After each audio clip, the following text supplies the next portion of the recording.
உண்மையிலேயே நம்ம விஜய் ஒரு மிகப்பெரிய முட்டாள் அப்படின்னு தான் சொல்லணும். எப்போ வந்து போனா நம்ம மல்லி கூட ஒன்றா சேர்ந்து வாழணும் அப்படின்னு சொல்லிட்டு விஜய்க்கு தோணுச்சோ அப்போவே இந்த விஷயத்தை பற்றி சொல்லியிருந்தாங்க அப்படின்னா பிரச்சனை கிடையாது. ஒரு வருஷம் ஆயிடுச்சு, இப்போ கல்யாண நாள் வருது, அன்னைக்கு வந்து போனா எல்லா உண்மையுமே சொல்லலாம் அப்படின்ற மாதிரி நினச்சி நம்ம விஜய் வந்து போனா பொறுமை காத்துட்டு இருந்தாங்க. ஆனால் இப்போ என்னாச்சு அப்படின்னு பார்த்தீங்கன்னா அந்த சந்தோஷத்தை எல்லாத்துக்குமா சேர்த்து ஒரு சிறப்பான சம்பவத்தை வந்து போனா இந்த ரஞ்சிதாவும் ராஜேஸ்வரியும் வந்து போனா செஞ்சு விட்டுட்டாங்க அப்படின்னு தான் சொல்லணும். அதாவது நம்ம மல்லியும் வந்து விஜய் கூட இதுக்கப்புறம் ஒன்னா சேர்ந்து சந்தோஷமா வாழணும் அப்படின்னு சொல்லிட்டு தான் நினைச்சிட்டு இருந்தாங்க.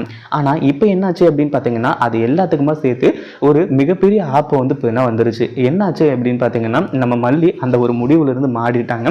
ஏன்னா விஜயும் வெண்பாவும் வந்து சந்தோஷமா இருக்கணும் அப்படிங்கிறதுக்காக.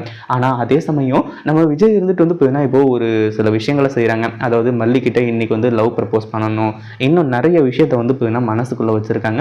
அப்படி இருக்கும்போது நம்ம மல்லி கண்டிப்பா வந்து அதை வந்து சொல்ல விடாமல் தடுக்கிறதுக்கு அதிகப்படியான வாய்ப்பு இருக்குது. அதே மாதிரி கண்டிப்பாக வந்து நம்ம விஜய் ஏதாச்சும் சொன்னால் மல்லி அதுக்கு ஆப்போசிட்டாக தான் சொல்ல போகிறாங்க.